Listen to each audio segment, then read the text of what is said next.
Welcome to China in Focus. I'm Tiffany Meyer. A number of Chinese state-owned companies are defaulting one after another. At the same time, the U.S. government is stepping up its efforts to cut off Chinese companies that do not meet U.S. audit requirements.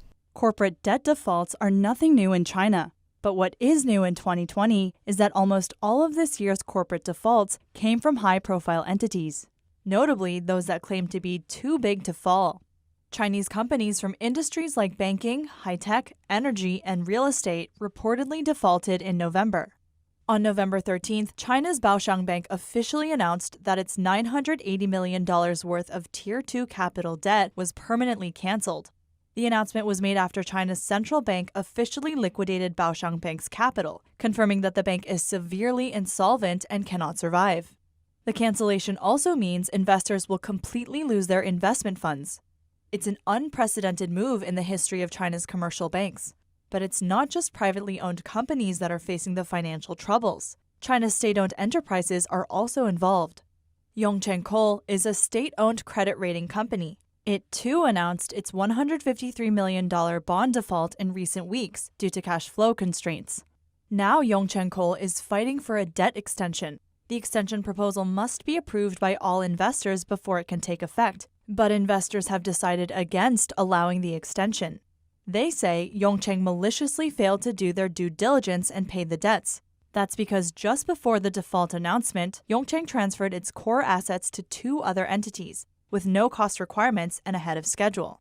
A private equity professional questioned why these state-owned enterprises were not treated in a market-oriented manner, and why they started emphasizing marketability only when it comes to paying back what they owe. The Yongcheng debt crisis is a huge blow to China's financial situation. It, among other signals, seems to indicate the collapse of China's national credibility. In mid-November, China's central bank poured over $120 billion into medium-term lending facility operations. The move was expected to boost domestic bond market confidence. But on the same day, major Chinese tech company Tsinghua Unigroup defaulted on its private placement debt. That's after its request for extension was denied. Tsinghua Unigroup is surrounded by the Chinese regime's leadership and is controlled by Tsinghua University. It was even bold enough to claim that it had acquired Taiwan's semiconductor manufacturing company, the world's most valuable chip maker. Now it's defaulted on a mere $190 million debt. Real estate companies are also suffering.